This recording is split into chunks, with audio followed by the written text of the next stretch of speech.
Hey you guys, it's your girl AJ, the Glamorous Witch, and I am back for another video. So today is an intro video for the Love Magic series. Now I'm going to be talking to you about what love magic is. We're going to be talking about types of love magic and types of love spells. We're also going to be talking about things like free will and why maybe your love magic or your love spells haven't been working in the past. And then I'm going to share with you a little insight on what I'm going to be doing for the series and what you guys can be looking forward to. So if you'd like to learn more about what I'm doing for this series, just keep watching.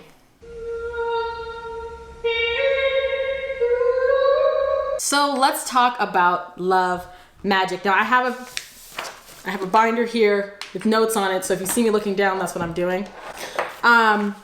Because there's a lot to talk about. So first and foremost, what is love magic?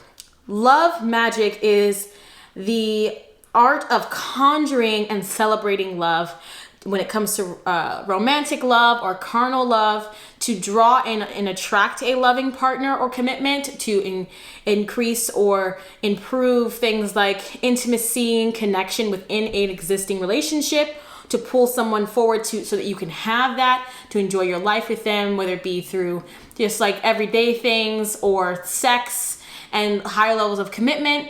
And then cardinal sex, which is more about our cardinal love, excuse me, which is more about sexual pleasure and, kind of more about the sexual acts that come with that relationship. Now, when we're talking about love magic, there's so many types of love spells. That's kind of like the first thing that people want to learn when they're starting to do magic. Is they want to learn how to do a love spell, how to attract their crush, or how to, find a lover or commitment, and how to pull these things in. So they'll start with the first thing they'll start to do is some type of love ritual. And they have no idea how it works. They have no idea why it's not working. And they have no idea how many options that are out there. They may be approaching it the wrong way. And so I want to kind of talk about this first before I start giving you guys a bunch of spells and you're just like using them willy-nilly, because I feel like that's kind of irresponsible. But, like I say all the time, do your research. You know what I mean? I'm not the end all be all of people that you can look for to teach you about love magic, but you should definitely do research on love magic and what it does and how it can impact people before you just start doing it, because you don't want to waste your energy. You don't want to hurt anyone. You don't want to hurt yourself. And if you're going to do it, you want it to be effective. So that's what I'm going to share with you today. Probably the one question that people ask me a lot when they're doing spell work. Free will when it comes to doing spell work to make someone fall in love with you, or to attract them, or to sweeten them, or whatever the case may be. The free will element of spell work. And I will say this: every person has free will, and if they want to love you, and if they already love you or they already have feelings for you, it makes it a lot easier to do spell work on them, because there's a part of them already that subconsciously really does connect with you and wants to be there, and maybe they're having some blocks or whatever the case may be that's stopping them from coming forward and offering you a higher level of commitment or accepting your love offer. So consider that when doing a spell. Now, if you're talking about a person that doesn't even know you, who's never met you, who barely knows your name, and you're trying to do spell work on them, but you're too afraid to even talk to them, I think that there is a level of their own self-will that's not even going to, maybe that they might be more drawn to you and they won't know why, but you want to do the magic on somebody that actually feels some type of way about you, because you can't really make someone feel something that they don't. But I will say this, and now this is controversial. I've seen love spells done on people, not that I've done these, but I've seen people do love spells on people who they did not know, really, who maybe they knew each other like on an acquaintance level or through a friend, but they've only interacted with each other like one time, and then this person did a love spell and that person was head over heels. The next time they were like totally into them, wanting to talk, wanting to hang out, and then that eventually sprouted into a love connection.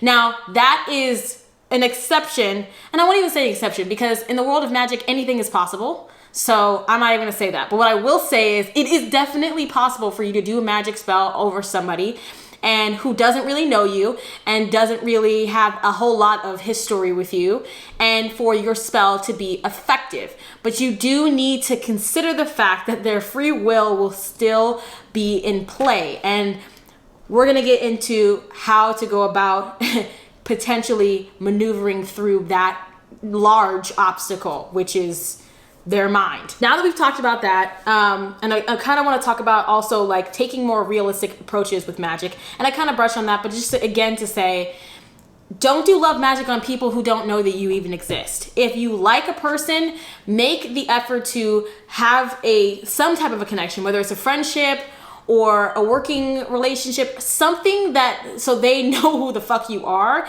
and then you can kind of find out potentially things about them. You want to find out, are they in a relationship? Are they looking for love? Are they open? Find out things about them before you do love magic on them for two reasons. Because one, you want to find out if you don't want to go after somebody who already has a relationship and try to do a bunch of love magic on them, because they're not going to just break up with their partner, and we're going to get into the other side of this. Woo, there's so much. But the point is, do your research on the person, just like you would do your research on love magic. Do your research on the person that you're trying to do the love magic on, so you know what kind of spells that you want to do. The next thing you want to consider and factor in is being realistic. Now, if you're trying to do a love spell on a celebrity, come on, and there are people out there who are literally trying to do love spells on Brad Pitt. It's like, it's not gonna happen. It's not gonna happen. Brad Pitt doesn't know who you are, doesn't give a fuck about who you are. No, it's not gonna happen. So pick someone who's in your realm of possibility, and also someone that you interact with on a consistent basis that you can kind of check to see if the magic is working. That's kind of the point of any type of magical ritual. So moving on. Let's talk about types of love magic spells. Okay, so I'm going to look down on this because there's a couple on here. So the first one I want to talk about is sweetening. Now, in our witchy community, sweetening is pretty common, and there's books on it. You can do all types of stuff. I actually have a really great book on it, and it's sugar spells and sweetening spells, a hoodoo book. And sugar spells or sweetening spells are exactly what they sound like. They're meant to increase level of sweetness, kindness, to sweeten someone's disposition towards you, to sweeten the connection, and to just bring this light and airy and just just make somebody sweet. So that is really great for maybe a relationship where the sweetness is left or gone. Maybe somebody who has negative feelings towards you, or maybe you guys have had some disputes in the past, and you want to shift the energy to something that's more on a sweeter vibration, or you just want to make someone sweet on you, willing to do what you need and be there for you and assist you, someone to really like you and take a liking to you. So it can also neutralize energy, but it improves the relationship through that element of sweetness. The next one is attraction. Now, that's exactly what it sounds like, to attract a specific person, to just attract love in general towards you, which could be just like, it could be just about attracting a sexual partner, friends with benefits. It could be to attract more people who want to come and, go on a date with you. You could use attraction work when doing things like social media apps or dating apps, to attract people to your page, to make them want to swipe for you and things of that nature. It doesn't necessarily have to do with love, but it can. So attraction is about pulling in and about getting the attention and drawing in that person or type of love or type of connection that you want, or to start a new love connection. The next one I'm going to talk about is obsession. There are a lot of videos on the internet, and there's a lot of spells out there that teach you about obsession magic, obsession love spells. The dangerous part about an obsession love spell is the obvious thing. A person can become obsessed with you in a negative connotation, which is they want to see you, and they could become kind of like a stalker at a certain point. Now, not everybody is going to be like that, but if a person already kind of has those tendencies within them, doing an obsession spell on them could actually create more damage than good when you're talking about, you know, a love haunt, or making them think about you endlessly or want to come towards you and like not be able to feel satisfied until they come towards you, obsessing over your pictures, scanning your social media, thinking about you endlessly. Obsession jars can be really great for that if you're not getting the type of, you know, attention that you maybe want from that person. But if it's on the wrong type of person, you will regret it. So just make sure that before you do an obsession spell, you know what you want that person to do. You also add a protection element so that that person doesn't get hurt and that you don't get hurt in the midst of that obsession, and that it's not, doesn't become toxic or unhealthy for you both. And, you know, do what you want to do. I'm not here to tell you not to do it. I'm just here to tell you what the fuck is okay. Next is reconciliation. Now, reconciliation, love spells are very complicated, and love magic is not necessary, or reconciliation magic is not necessarily geared towards just one type of a relationship. It could be for friendships, it could be for a lot of different things, but something where love has, you know, was there, but love's now lost. Reconciling with that person. Now, when we're doing reconciliation work, there's a lot of things to factor in, which I'm not going to get into everything because that would be a separate video. But if you are dealing with somebody who you had a breakup and it ended before you wanted it to, you have to consider this. If you're doing reconciliation work on a partnership that has ended, whether it be because of you or because of infidelity or because a person just felt like they wanted to move on, you have to factor in the reasons why the connection was ended. And those things are not going to magically go away because you guys reconciled. If the healing is not taking place in the relationship, then you're going to be back at square one, where maybe they come back, but the relationship ends again because they're not being satisfied, or they don't feel like they're being heard, or maybe there's aspects within you that, you know, it is creating conflict in the relationship that you need to kind of really understand. Now, if someone left you for somebody else, you also have to consider the fact that when you're doing reconciliation work, that person is now with someone else, and you might be trying to pull them back. And it's not that it's impossible, but that relationship has to end before you can start to pull that person back into the flow of things. And when you're talking about reconciliation work, there's not necessarily a time frame put onto it, unless you're doing work every single day for like 3 months, reconciliation work, then maybe it could be a little bit faster. But when we're talking about a person kind of having to deal with whatever the reason was that they left you, that may take more time than you have intended. So reconciliation work is very, very tricky, but it can work, and it does work, absolutely. Next is binding. Binding work is to stabilize and to keep a relationship together. When you bind a relationship to you, this is more for people who are already in a relationship, people who have already had this connection.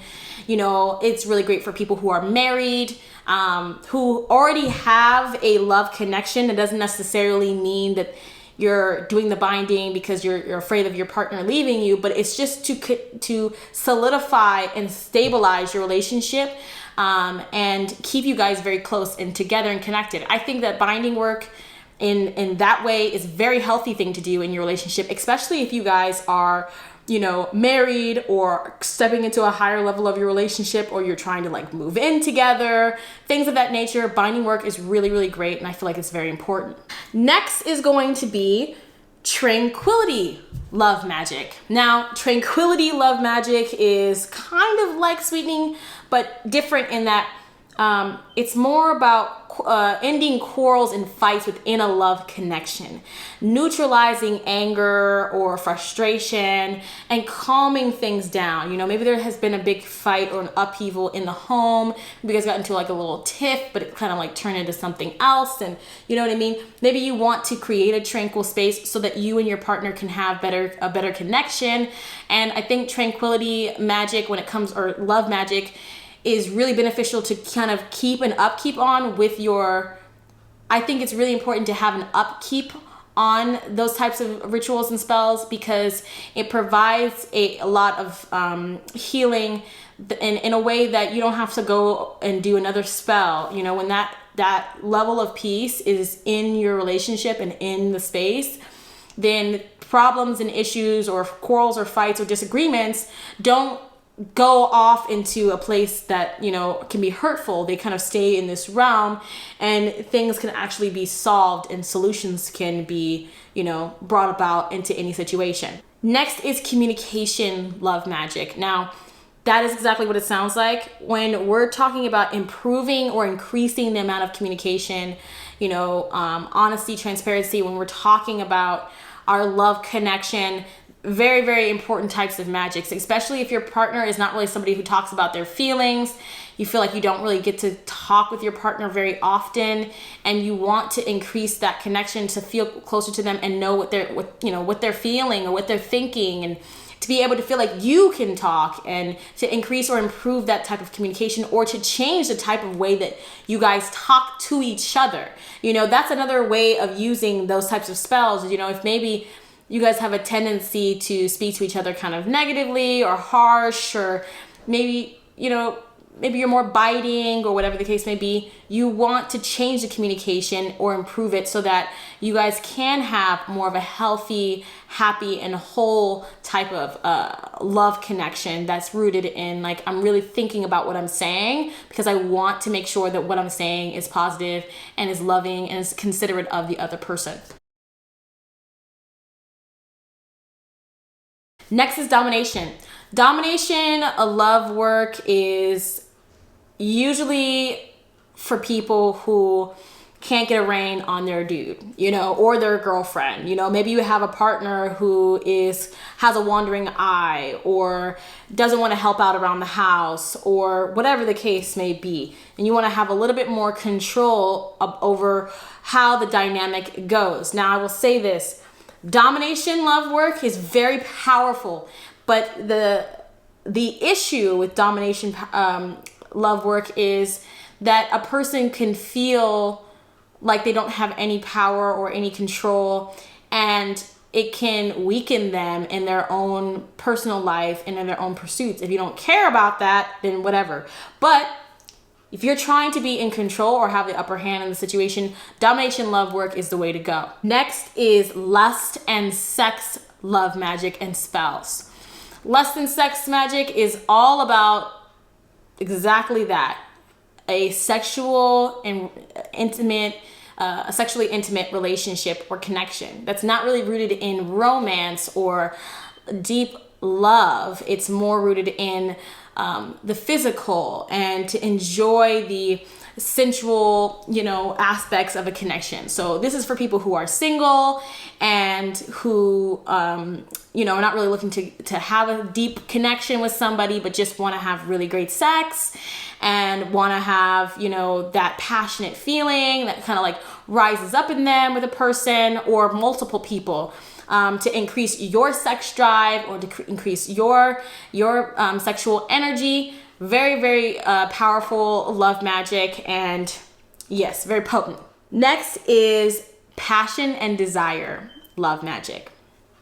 Passion and desire, which is a little bit different than, I would say, lust and sex love spells, is because passion and desire is more rooted in for people who are in a connection with someone, or somebody who really love each other already, or they already feel these things, but to heighten, you know, these feelings in a connection where maybe it has died, maybe the passion and the connection has kind of worn off, and you want to increase that. So yes, like I said, passion and desire is more for connections that have already transpired, and to increase the level of intimacy between an existing relationship or partnership. Next is opening the road or road opener work in love situations. Now, if you know anything about road opener spells, there's all about obstacle clearing blockages and things of that nature. When we're talking about road opening, it could be, you could use road opening spells in a lot of ways to open the door for loving connections to come towards you if you're not in a relationship, but to also clear away the obstacles, the blockages that are in an existing love relationship, so that more of the love elements, and it's kind of like something that you do before you do other things. So if you know that there are blockages and obstacles in the relationship, you'll do the road opening work for the love connection, and then you'll pair it after that with whatever loving connection spell work you want to, add to it. Maybe it's love or maybe it's passion and desire. Maybe it's, communication. Maybe it's, binding, maybe whatever the case, maybe it's sweetening. Road opener is like the first thing you do to kind of clear the blockages, and then you flood the roads with whatever type of magic that you want to, bring forward. So keep that in mind. Next is baneful love magic.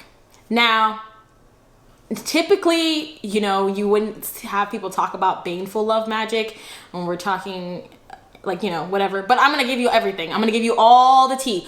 All the tea, sis. I'm not here to hide anything from you, because even if I don't give you the tea, you can still find it someplace else. So I'm gonna give you it all, okay? So baneful love magic is all about souring love connections, breaking people up, separation work. It's about, stopping a person's ability to have sex or lowering their sexual desire, just really souring anything when it comes to their love connection. Now, the reason why people do baneful love magic is typically because, it's usually bases on revenge, a lot of it. But it's usually sometimes it can be used for, maybe a toxic relationship where your friend or your family member or whoever, someone that you care about, is in a really abusive relationship, and they don't have the courage to end the relationship. So you would do baneful magic to end the connection and to send that person packing, so that your friend or your partner, person who you care about can be free of that connection and open the door towards another loving connection. It can also be for people who are in relationships with people who are cheating. If you want to stop them from being able to have sex, if you want to stop them from being able to find people that want to be into them, just make them completely unattractive to anyone else. So that way, they're more likely to come closer to you. You can do that too. And baneful love magic is useful for a lot of different reasons, because you should know what it is, because if someone's doing it to you and to your connection, and you can know how to combat it. Now, I'm not going to teach any baneful love magic. I mean, I might, as the series goes on, I might teach you some different things, but and I'm not here to be a moral police, okay? But I'm just going to tell you, for me, if I need to do a breakup spell on someone, I'm already in my feelings about it. But if it's for somebody who I know is in a very toxic situation, and they're afraid for whatever reason, they're afraid that that person is going to go crazy or whatever the case may be, and they need to get away from this person to have the type of success that they need in their life, or that they want in their life, that's more of something that I would be like, yeah, I'm willing to do a breakup spell or separation spell to get that person. And then, obviously, if you're going to do something like that, then you need to be there for what happens and what transpires, because if it's your doing, then you also have to come on the back end and be like, hey, look, if you need a place to stay, come stay with me, and provide that healing. Or, hey, I heard about a job, or, if you're looking for something, I'm here to help you. So don't just don't just be like, okay, that's an unhealthy relationship for you, so I'm going to break you up with that guy, and then be like, well, sorry, figure it out. Don't do that. If you really know that someone is in a really unhealthy relationship, first, if they're in an abusive relationship, please contact somebody who, authorities, or a shelter, especially if it's a woman with children, contact somebody who can help and provide assistance for them first before you start doing any magic. But if you really feel like that person's in danger, their immediate life is in danger, then you need to make sure that you're calling authorities first and foremost before you do any magic on them, because that's just common sense. But if if you've done that and that person is maybe separated, but that the other person in the connection is having a hard time letting go of that person, then that would be a great type of working to do to help clear it and end the connection, so that that person can be completely free.